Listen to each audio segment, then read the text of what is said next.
New York has Central Park. D.C. has Rock Creek Park. Never heard of it? That's a shame, because this lovely wilderness is D.C.'s best-kept secret and seldom explored by tourists. More than twice the size of Central Park, this 1,700-acre paradise is home to an equestrian center, boathouse, as well as my favorite, loads of trails worth exploring. So let's get going. Today I'm going to be taking you on one of my favorite routes. On the way we'll pass Senator Rockefeller's mansion, called The Rocks, run down some steep inclines, and stop at Pulpit Rock. A favorite, President Theodore Roosevelt, will follow his track along Rock Creek before ending at Pierce Mill. So let's do this. Your first indication that you're close to The Rocks, Senator Rockefeller's home, is the private property keep-out signs. Unfortunately, unless you're invited to a fundraiser here, this is as close as you'll get to the largest privately owned residence in D.C. But thanks to the magic of Google Earth, we can see what living on 15.9 acres is like.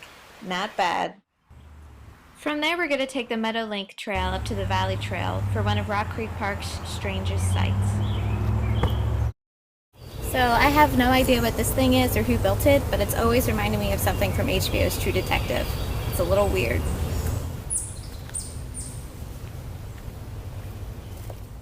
To get to our next destination, it helps to have an adventurous spirit and maybe a good pair of rock climbing shoes. That's right, we're going to Pulpit Rock. Here we are at one of President Theodore Roosevelt's favorite spots, Pulpit Rock. When he first took office, he was a vigorous 42-year-old man, fond of chopping down trees and taking what he called scrambles, rigorous hikes through the woods in which he would drag hapless members of his cabinet. One of the only people that could keep up with him was Monsieur Jusserand, who we'll talk more about later. But right now, let's just enjoy this view. It was here along the shores of Rock Creek that Teddy Roosevelt and the French ambassador solidified their friendship. It was also here that Teddy is said to have lost a ring. He would later place an ad in the Gazette saying, "Gold ring lost at Boulder Bridge. If found, please return to 1600 Pennsylvania Avenue." It has yet to be recovered.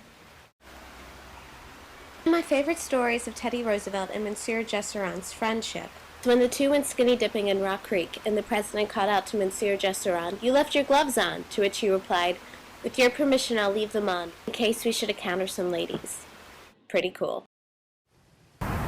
So, that's it for today's trail. I hope you had fun coming along with me, and I hope that next time you come to DC, you'll add Rock Creek Park to your itinerary. Until then, happy trails.